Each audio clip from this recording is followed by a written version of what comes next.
funny that you moved from Austin to LA, because it feels like a lot of people are doing it the other way around now. Several of my friends and I migrated from Austin to here. I think, like, honestly, more in terms of like my good friends in Austin, I think at least half of them moved out here within the same couple of years I did. I think it was kind of a deal of, because of the migration to Austin, much of what we loved about living in Austin: cheaper rent, slower pace of life, good traffic, all these things, just old familiar Austin places. I went to college there. I moved there in the early 90s. Was just kind of getting lost, as tends to happen with, quote unquote progress and gentrification. So it just kind of started seeming like, if we're going to already be paying this kind of rent and putting up with kind of, most of my friends I'm speaking of are also in the film world. So if we're going to put up with all this, we may as well go live where the weather's nicer and where the film industry is. I think that was kind of a lot of the mentality. Do you find it easier? Is that a little bit easier for work and stuff, and just, connecting with people? I mean, certainly for TV work, yeah. Case in point, I had not had any TV work, and I moved out here. I immediately started working on Barry, and now in that time, I've had 5 either pilots or series, and that from the last 4 years, when I previously had 0. So yes, I think for television work, and since that's where so much is going these days, so many series, I think 15 years ago would have been films, and now they're series. So the timing lined up well for me in terms of work. That wasn't even really my main reason for moving here, honestly, but it's certainly been good. It's interesting that idea you're talking about there, worth maybe 15 years ago, a lot of these series would have been films, and now they're being developed into like 10-part episodic narratives, in the way that you can kind of explore the characters and all these different things in a bit more detail and just with a little bit more space. Is that a similar thing for you composing? Does it allow you to kind of explore things in a little bit more detail when you're given 10 episodes instead of a 2-hour runtime? Yeah, I think in terms of, I think there's been times where really take the long game with developing like a theme and like thinking of it in terms of planting the seeds early on in the season. And then when it comes to fruition, whatever story arc, then fully exploring all the sonic possibilities of it. But not as much as you might think all the same. I think they end up using a lot of the same, I think every series I've worked on, by the time you're in the 7th, 8th, 9th episode, say a 10 episode season, they do want to have that, the through line with the other episodes, of course.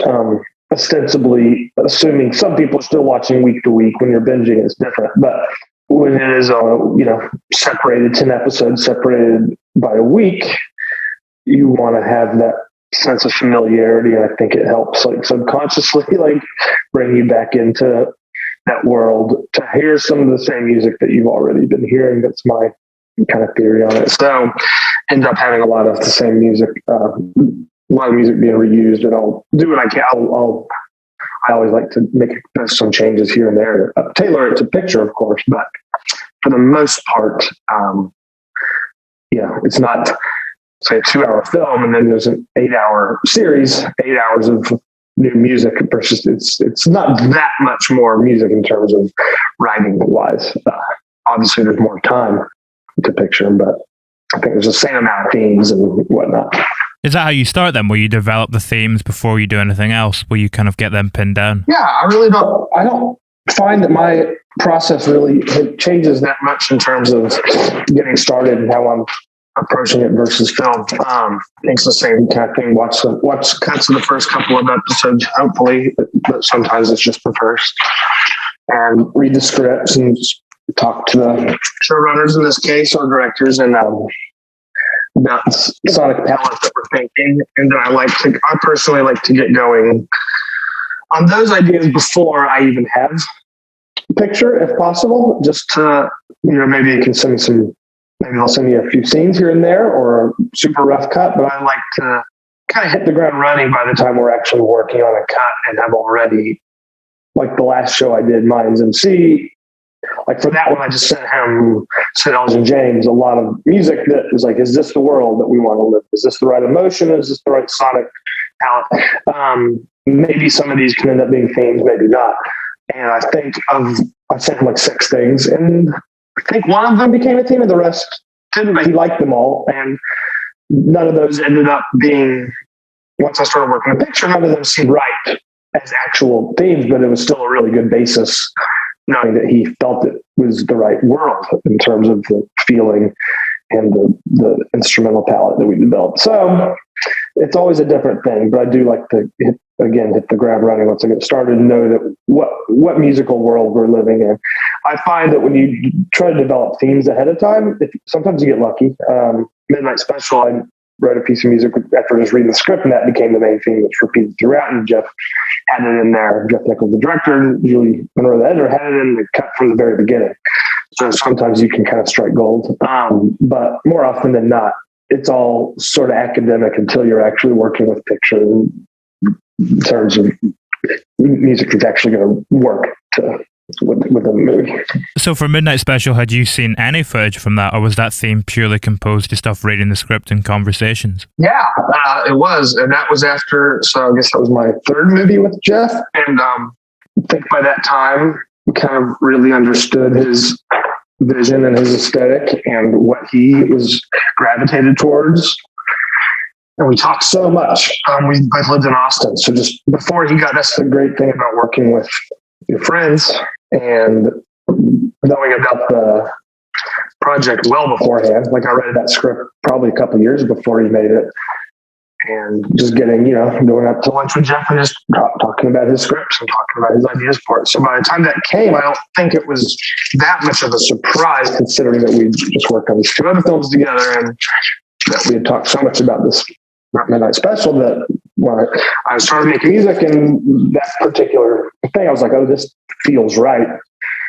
After a few tries of other things. And then sure enough, I went to visit set when they were shooting, and he showed me that he put it up to the dailies. He's like, I think this is really good. And then once you found that main theme, what does that kind of teach you about, we're speaking about like the soundscape and the world of the film. What do you learn about that from creating that theme, and how does that inform everything that kind of comes following? Like in that particular case, it was this kind of slow synth pulse. It was really felt like there's a lot of driving in that movie. It just felt really, it gave it the momentum that it needed, but also tension and foreboding sense that was going throughout. And so I think it establishes a few specific motifs like that was going to have a lot of this just kind of pulsing bass synth notes, but also the sense of space in there. The mix of orchestration with this kind of heavy mode bass synth. He always wanted it bassier and bassier. Like it was kind of, and I think that was established in that first thing. That was a pretty heavy bass tone to it. So yeah, I think it established a lot. I mean, we kind of really took it around with it. That sense of space you were talking about there, was that to try and reflect the way the film is kind of structured? Because there's a lot of periods in that where there's no talking, and when there is dialogue, it's very practical and realist. I think that was what I'm talking about in terms of learning what Jeff gravitated towards. I think just from Mud and Take Shelter, just continuing to pare things down for him. Just learned that was what the fact that all of his movies, there's not a lot of talking. He's such a visual storyteller. And the music in those kind of reflected that, like it plays a big part because it's in lieu. Sometimes the music in his films, I feel like, is expressing the emotions that these kind of tight-lipped characters aren't, but it still has to kind of reflect stoicism sort of these characters and the way that Jeff is telling his story in this kind of careful, very deliberate manner. So I think that's one of those cases, and that's why with Midnight Special and even more on Loving, the next movie, it just kind of clicked into place because I didn't have to figure out what he meant when he meant sparse. Like we had a few experiences where I was really trying to get it, and when it finally came, just like one French horn line, like playing one note for 8 seconds, and we're like, "That's it. That's what we need here." After I tried, like he said, horn. I'm just a seed of mud. I tried so many things, like with like what I thought of was like a minimal brass part, and it literally just wanted the sound of a horn. That was a huge eye-opening thing in working with them. Does the way you communicate with him change over the course of working on those 4 movies together? Yeah, it just gets easier because I know, like I guess I just know what he means. I think it's like that with everybody that you work with long enough. It's the same with working on Barry at the beginning with Bill Hader. The first 6 weeks, we had a lot of time to work on the pilot, just not. That was Bill's first time directing and his first time directing a composer, and just establishing that communication can be tough. So the first 6 weeks on Barry was just back and forth and like trying something. I was like, no, that's too far this way. That's too far that way. And then once you find it, you're like, okay, we have some. You find that common ground, and then you just try to keep exploring that. And then by the second season, I know what he's gravitating towards. So with Jeff, by loving Julie, it was the same thing I think with the director, and that's why I think a lot of the directors that have a signature style and vision have their team that they work with all the time, because to have that shorthand with everyone just makes everything work so much smoother. When everyone is gearing towards the same vision, everyone understands. If it's a writer director, especially his project, his or her project, that they are seeing through on a lens. And so Julie Monroe, Jeff's editor, and I would talk about during Loving, like, feels like it's never been this smooth. Like everything we did, Jeff is very exacting. And Mud and Midnight Special, there was just so many versions, both on her end of edits and cuts of scenes, and on my end of like how some of those more like intense scenes. I don't know how many versions of cues I did. I feel like there would be 3 weeks straight of just working on the same piece of music. And I Loving, Julie and I just kept waiting for it to get that way. We're like, I think we're all finally like rolling on the same page, because Jeff was always just had very, very little few notes. Maybe because you went so quick from Midnight Shelter to Loving as well. Because I mean, what was it, like 10 months, a year or something between them in terms of release date? I don't know what it was. Honestly, like it was longer than it seemed. It was Midnight Special, Warner Brothers put out way after we were done with it. And I don't remember the reason why. They were going to do it in the fall. And then I think it was just what it was going to be up against. I think it was just their slate. And so they put it out 6 months after, maybe even more, 7 or 8 months after they were originally planning on it. I worked on another couple of films in between those two. What did you do in between? Our Brand is Crisis. It was a David Gordon Green movie. That was the last movie I worked on with David, one of our men. And no, I guess it was just that. I was thinking Brigsby Bear, but that was after Love. Do you have to work one project at a time, or can you kind of have a few plates spinning at the one? I'd like to. I most other composers I know double up a lot or triple up a lot more than I do. I really don't like to, unless it's two projects that I really want to do. Then I certainly will. I've done it before. I just like living in that one space.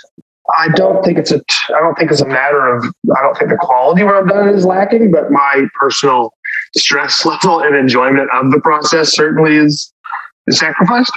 So that's why, I will never turn something down because I don't want to be doing something. I mean, that's not for me a good enough reason not to do a project I really want to do. But I also am fairly picky, so it doesn't usually happen that I have things. But there's a lot of overlap for certain, finishing something and starting something else.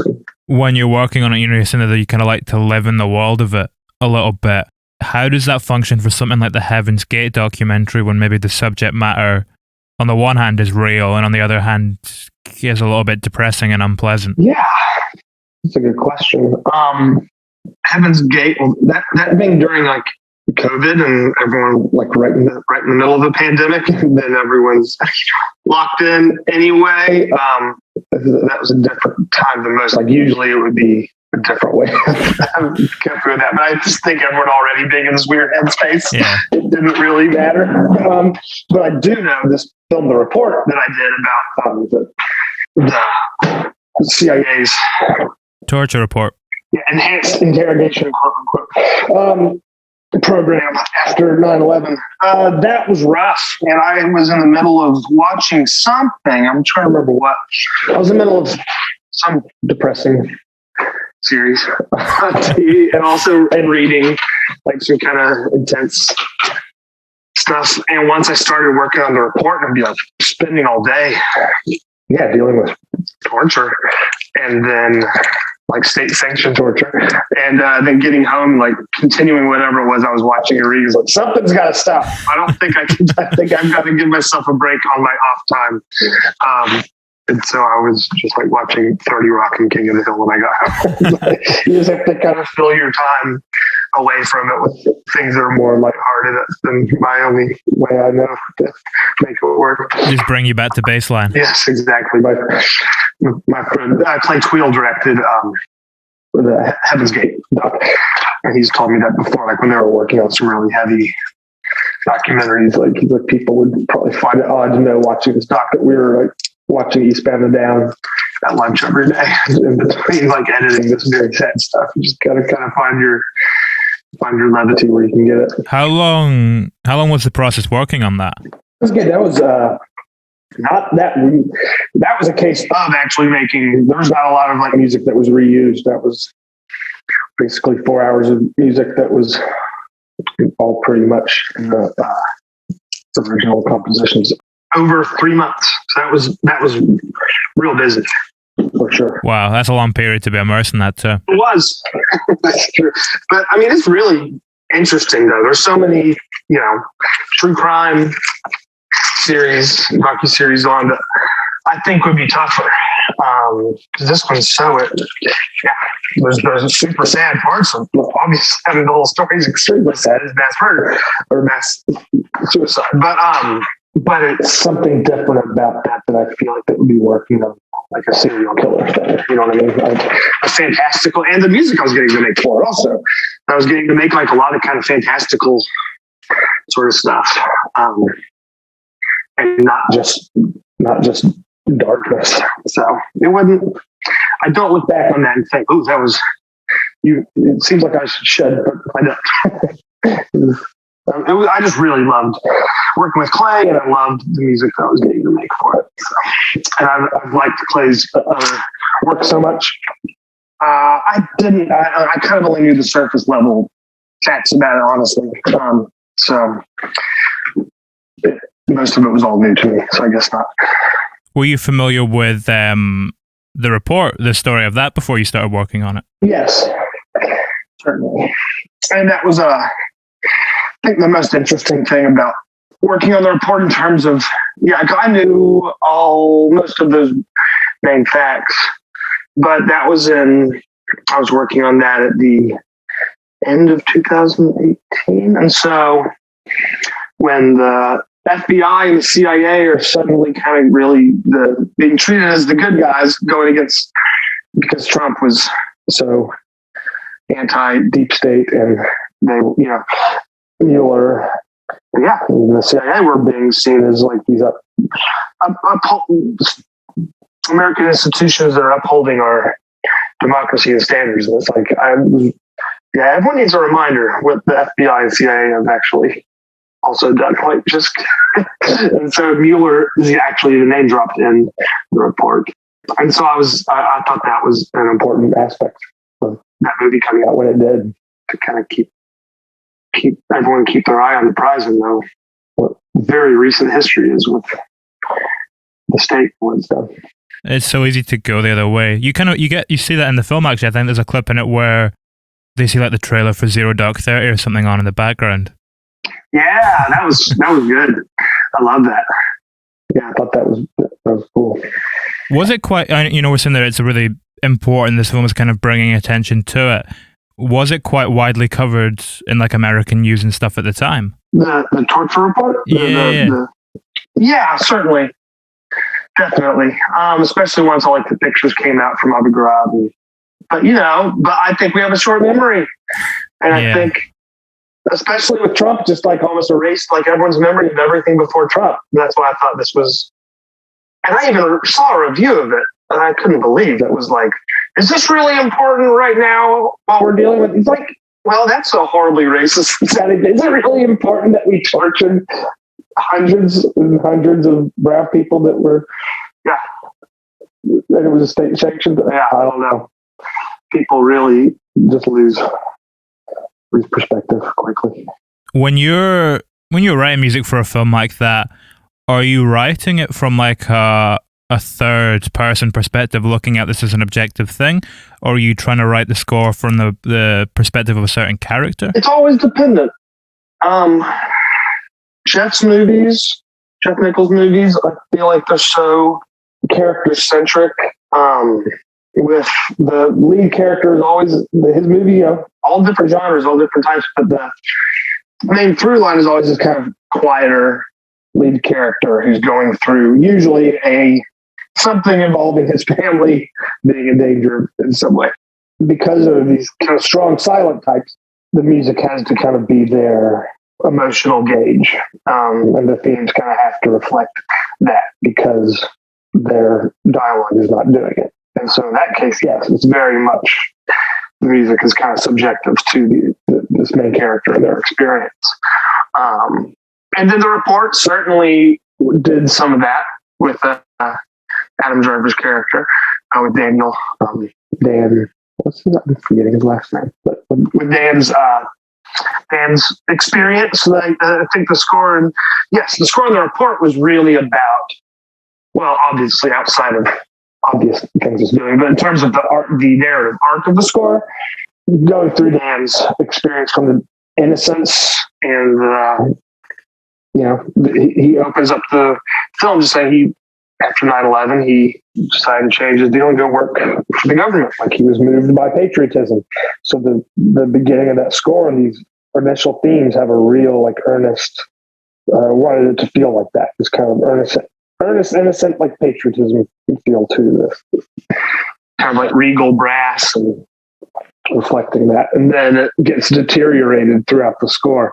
So it was pretty like explicitly as these couple of themes getting pretty explicitly degraded. Like I was using this Sherman filter bank I got for it. It's a piece of equipment that kind of just adds a very distinct sort of analog distortion to sounds, and bringing that in. And by the end, it's sort of like world weary.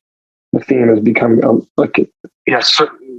Dan did his job, and it's incredible how much he put on the line as a fairly low level government employee to shine this much light on this. But in doing so, his illusions of what he thought he was getting into this work for were shattered, and the music needed to reflect that, even despite this fact that he succeeded in what he was trying to do.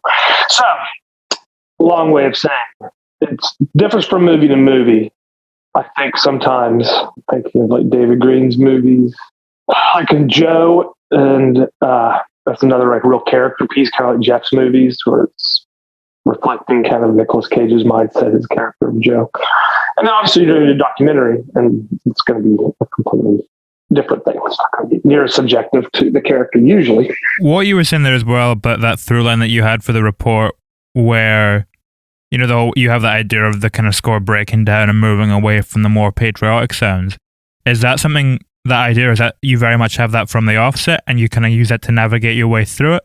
Or at what point does it start to take hold?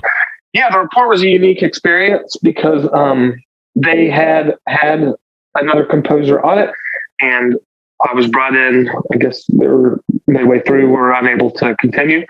And so they had already really thought through gone through a lot of those first aspects of the score in terms of thinking what it needed, like, because that is the kind of thing that you would often kind of maybe start coming up with that idea midway through. So I got like a blueprint of everything. It was great.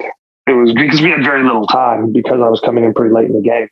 So just a blueprint of like, we need to have this theme for, and they had a collection of all the scenes that would be like this theme. And I guess maybe a lot of composers wouldn't like, maybe they would feel hemmed in by that, but I loved it. I loved having it all spelled out, and I just get to make music and not have to figure out all this parts. That's just all right there, especially with maybe if there had been more time, I would have wanted to have more of a part in that part of the collaboration. But in this case, it really just made it easy to hit the ground running. So that was very specific.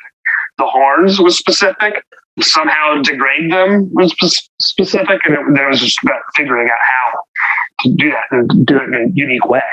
And I talked to a friend who'd used the Sherman Felderbake for his records, and felt like that might be the right way. It's interesting to think about that idea, what you're saying there about how it's kind of mapped out in that, that how it's going to degrade, this theme's going to come up in these various scenes. Would you map that out yourself, working on something, say, like we're talking about, Midnight Special, with where the main theme's going to come in and where the drones are going to come in? Is that something you map out pretty early on? Let me think about Midnight Special. I mean, a lot of it is editing and putting in like themes and we'll spot the movie, but it's rare that we say this is, more often than not, don't know immediately, like this is where the main thing comes back in. I think it's after I've written a few different themes. I have the tension theme, have the process theme, have a couple of character themes, and then the main theme.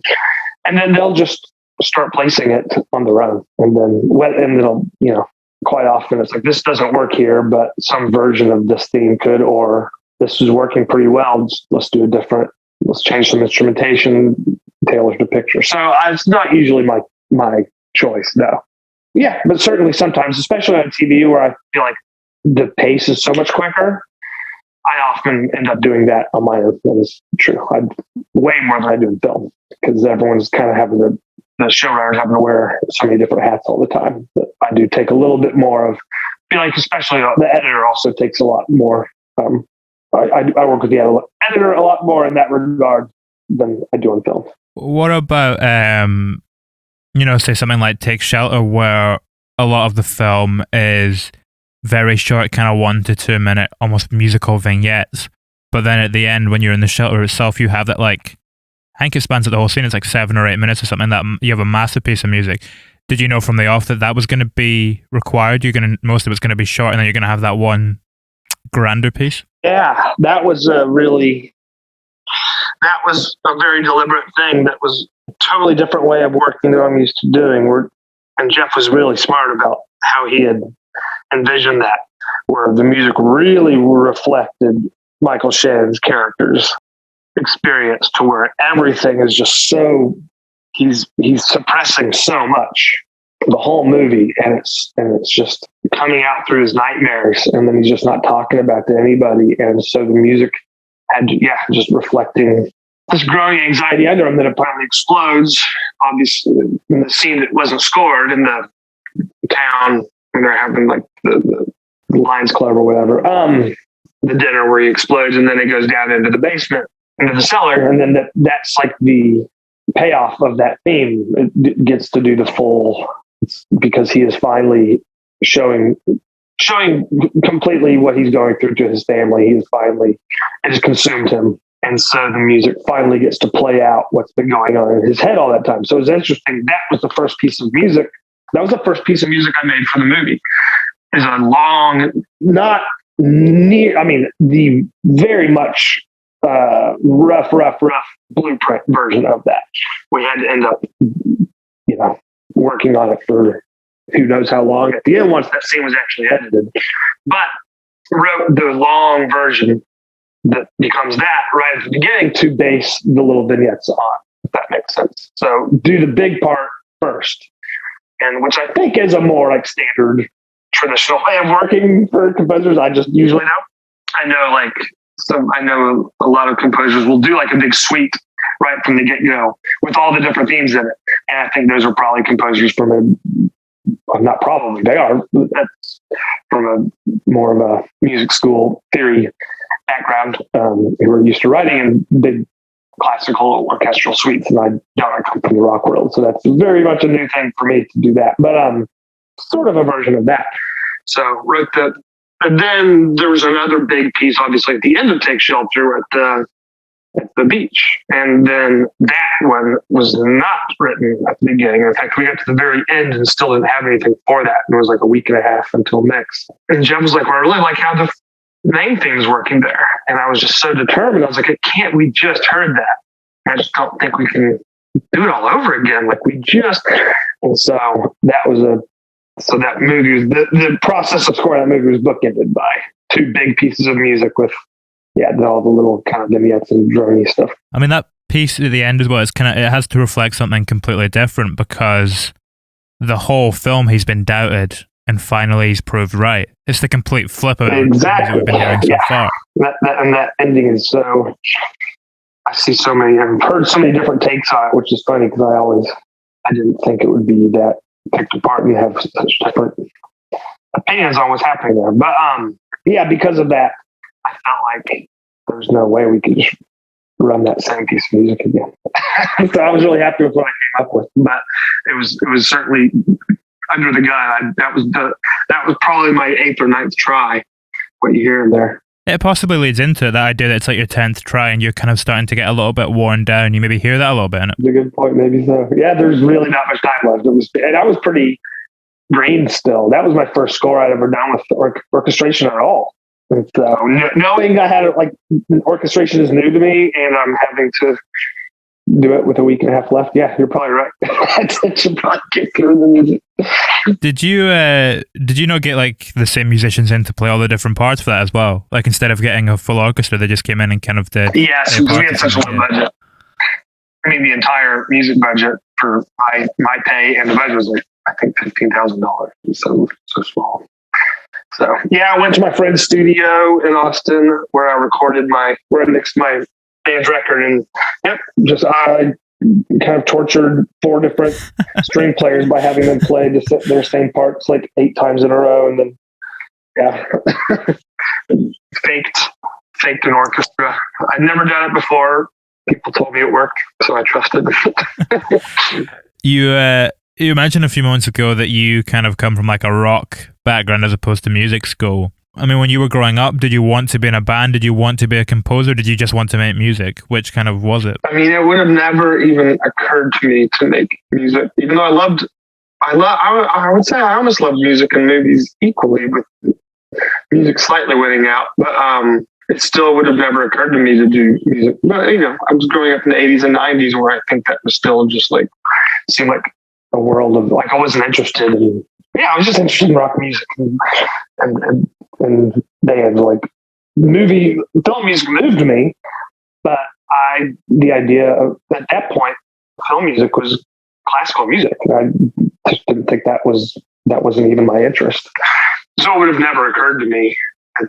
Film music certainly changed a lot, but it would have never occurred to me to even think about doing film music if I had not grown up with David Gordon Green and he had me do student films, and then had me and my friend Michael Lennon do George Washington. This is all kind of just out of necessity for him. I'm not having any money, so getting whoever will do it. Yeah, so certainly circumstances led me to this, and fortuitously, I realized I enjoyed it just as much, if not more, than making my own music. Yeah, it's interesting to think about, both your compositional work and your work as, is it Olla Podrida? How do you pronounce it? Yeah, that's it. Olla Podrida. The name of your band, Olla Podrida, means it's like a Spanish stew, where you just throw a bunch of different random ingredients in, a lot of different stuff, and you kind of let it simmer for a few hours. Could that ever be like a reflection of your compositional process? With what we were saying earlier about finding the soundscape, do you establish the elements you want to use and then kind of just see what happens? Yeah, sometimes my favorite way of making music is I used to get psyched out by the fact that I'd be like, the beginning of stages of something, and you kind of hear in your head how this should sound. Add this guitar part, add this string part, and then it's just, you got a few parts in there. It's like, this is not sounding how I thought it would sound. It would psych me out. I'd be like, this isn't how it. Often scrap it and start over, just get down about it. And now it's just kind of head down, just keep doing it. Just keep recording the parts, whatever is in there, and mess with it once.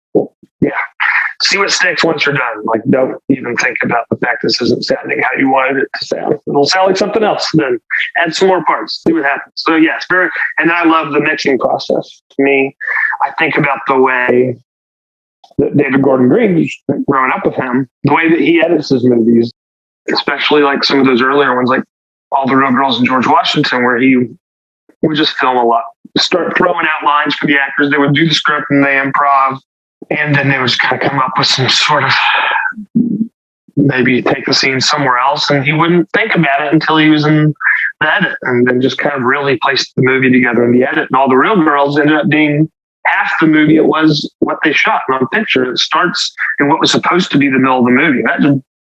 We're very young. I was still only 26 at the time. That just blew my mind that he could do that, and that it could still be. Yeah, and so that inspired me a lot, just in terms of thinking about my process, and just like, well, figure it out once you're in there, once you have everything recorded. So I do love that aspect.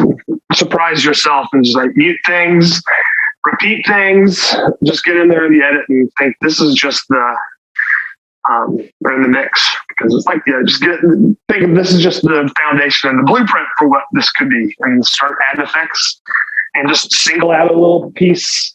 I'll do record 5, just improv, 5 different tracks, just making noise with an Ebo on the guitar, and pull a few things out from that just kind of become like the main kind of repeating, looping drone or something that runs throughout I think Someone Take Shelter kind of some of the dronier stuff was like that. So I do like that aspect of kind of unplanned, surprising yourself. It's kind of, where are the cars that Brian that you said? That's literally just what I was thinking of. Yeah, oh shit, I know what you mean. The cards he's got, and it'll just say delete something or destroy everything. Yeah. I'll remember it once we're off. But yeah, I love that. It's also like the William Burroughs. He got that from the William Burroughs cut up method too. I just think it's such a fun way of. It's takes you back to when you first started making things. It's a good way to kind of always retain that initial sense of discovery when you're making something. Yeah, what you were saying, that you didn't come into this with the intention of being a composer. It's about trying to recapture that, isn't it? And just kind of tear up the rules a little bit and replicate that sense of discovery. Yeah, and I think for me, it's it's important. It's important to not lose that and then not get burnt out, and to just think of stuff as a job. And so it keeps me pretty choosy about you can't take that. Not every job is that really, not every project is that going to work. It's just some things are a lot more standard and aren't going to work with that level of looseness, I guess is the best thing to say. So, but I have discovered that it's always keeping some sense of that, no matter, I'm not saying every scene by any means, but always knowing that if you start getting stuck, you can start doing that. Yeah, just start tearing stuff up. Yep. There is something really liberating about it, and just destroying stuff in the creative process. Yeah, I agree. That's what was kind of fun about the report, knowing we're taking these pretty themes and just gonna make them all whacked out. I think you said a few moments back that you almost love film and music equally. Music maybe edges it out a little bit. Are you quite a visual thinker, do you think? When you think about things creatively and it comes to music, do you apply a visual approach to it in any way? Well, when I'm writing songs, I certainly do. When I'm writing my own songs, I don't think I'm a natural lyricist, and I always kind of came last as a necessary thing that I wasn't necessarily excited about. And I started enjoying doing it more when I would kind of just start picturing more of a scene, when the music was kind of conjuring for me. And letting that kind of dictate the lyrics. So yeah, even though I don't think of myself as a visual person, I can't do any kind of visual art to save my life. Yeah, to a degree, I would say so. When we think, you imagine, the lyrics in your music almost serve the same, they almost take on the same role as the images in the film, where you kind of have that very visual spine to it and you kind of build the soundscape around it. Yeah, and that is, I weirdly think my film scoring helped my lyrics more than affected my lyrics more than it did my musically, which is not what you just said. But because of that, I think I started thinking of it in that way, like you just said.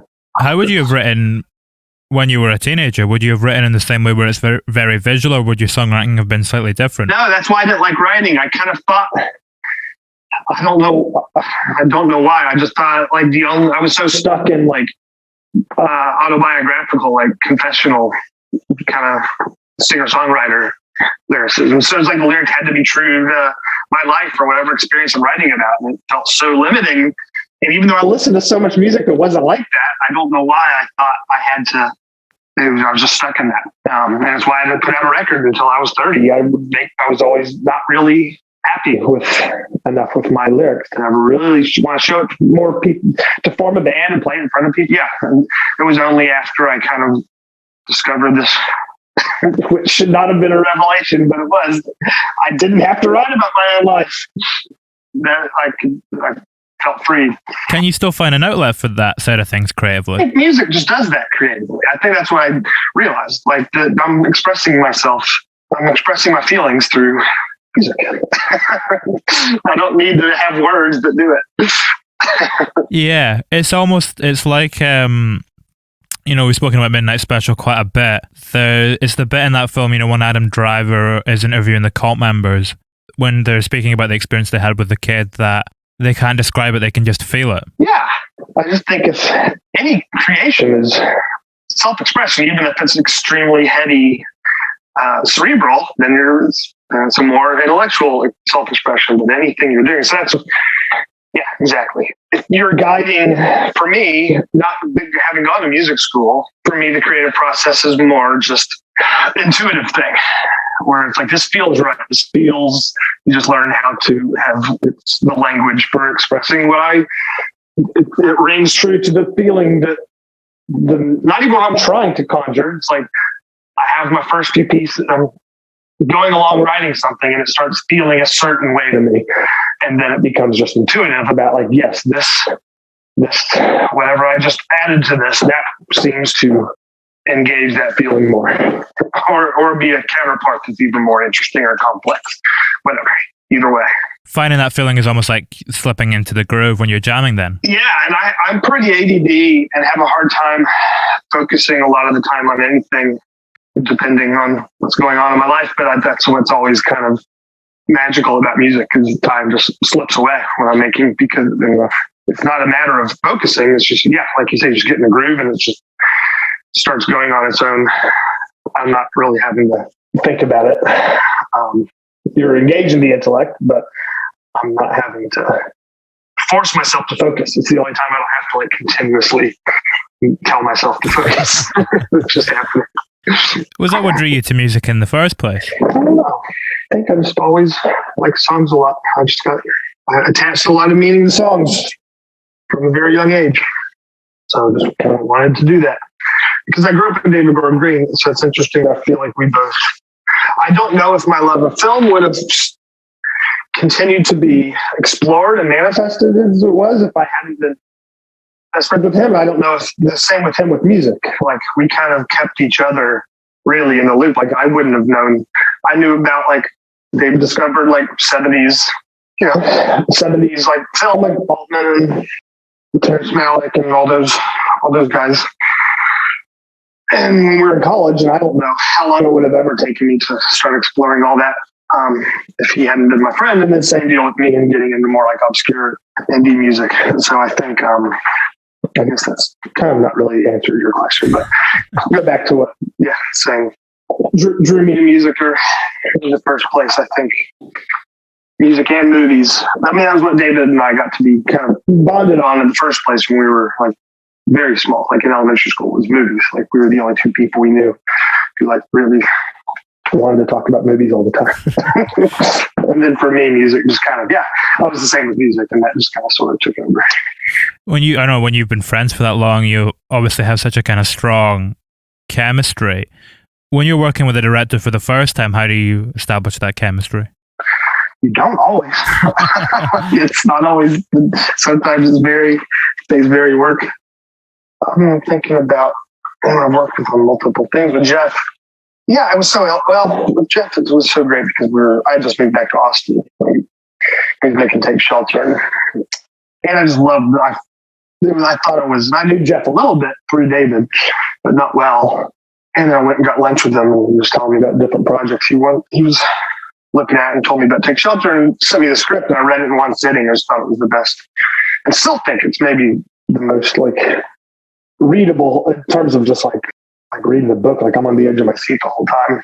The script's so good for not having a whole lot of dialogue. It's so good. He's just such a good writer. Even his stage directions are so good. And then from that point, just started talking a lot more, and in doing so, you eventually kind of beyond, and then became much better friends. But I don't expect to have any other relationship to ever be like with any director to ever be like the one I have with David, because that's impossible, because we've been best friends for the majority of our lives. How did that affect your development initially? You know, when you're working on those first couple films with him and you're kind of getting to grips with it, how does being so close kind of impact the way you're approaching it and what you're learning from it? I mean, I think that would be a better question for him, probably, because he didn't work with any other composers besides me until several films. And I would like to know what the difference was with him, because he, having just complete comfort level with me, I'm sure in some ways, like I had learned, like, I thought all directors worked like this. Like there are certain things I was like, only David does that. But I thought that was just a part of composing, was he did this particular thing. And I think that's because probably just a comfort level of him being able to really follow he was still figuring out how to make movies, but he just had a vision and was very good at it and he made student films, but still he's figuring out how to make movies. And I had no idea how to score a film. I think in terms of, it just put me on a level where I would have felt like a fraud working with anyone else besides him for those first few movies, because I didn't know what I was doing. And I would have felt so insecure about that. But the fact that I'm working with my oldest friend and who wants me to do this, and that means a lot to me because I know how much this means to him and he's going to trust me with it. There's some pressure there, but it's also a level of like, I'm not as intimidated as I might be otherwise. So I think it helped me. It was such a long growth process that I'm still growing for sure in terms of like composing work. And so at that beginning, especially, I look back at those scores. I was like, those aren't really film scores. It's like, I think we made some good music, but it's a lot. It's very much vignettes. And it didn't even really, but I still had the training wheels on. So I think being able to grow at that rate, but it worked. It works for the films. Those films have a life that they still live on. People still like them. So I'm not degrading or denigrating the music we made by any means. They're not what I think. It's not what I would do now. I would do something different. But that movie's not what David would do now. So it's very much, I feel like our lack of experience in those are very like hard on the sleeve movies. And I feel like I was because of our relationship, was allowed to kind of be that way without feeling a lot of pressure to be anything else. You were saying as well that, you know, you're obviously growing a lot at that time when you're working those first couple of movies and you're still growing now. At what point does the learning curve start to level off a little bit and you start to feel like you have more of a grip on what composing is and how you go about it? Well, I think it started leveling off. The curve was certainly lessened by the time I was really learning orchestration and was working with great people that weren't my friends. I mean, it was mostly pretty much all friends that I was working with until about 10 years ago. Like Craig Zobel with Great World of Sound, my friend Todd Rohall with Quadruple Handshake, and then Jeff and David. And just working on other things. Once I started working on documentaries and figuring out the difference there and then TV. And so, you know, at a certain point, your insecurities are no longer, you can't really find a good way to justify a lot of them. So once I started seeing that I could feel confident no matter who I was working with or what medium, just realized I think the curve has certainly flattened in terms of my process of figuring this out. But I try to do so many different kinds of things. I'm always so excited to do something different than what I've done before. I did a video game last year for the first time, and I don't have any interest in video games. It was an interesting game with an interesting story, and they wanted something cinematic. And so learning something completely new and foreign to me, of course you're going to have to figure some new ways of thinking about things out. And I like that. I suspect anyone who's trying to continue to challenge themselves and make new things are always going to keep growing. But yeah, certainly the curve gets flattened. It's not going to be like it was when I was literally figuring it out. There might be a little bit of a comfort in that too, though. The chaos kind of settles a little bit. Yeah. Yeah, exactly. What's the last lesson you learned that kind of profoundly impacted the way that you think about composing and what you do?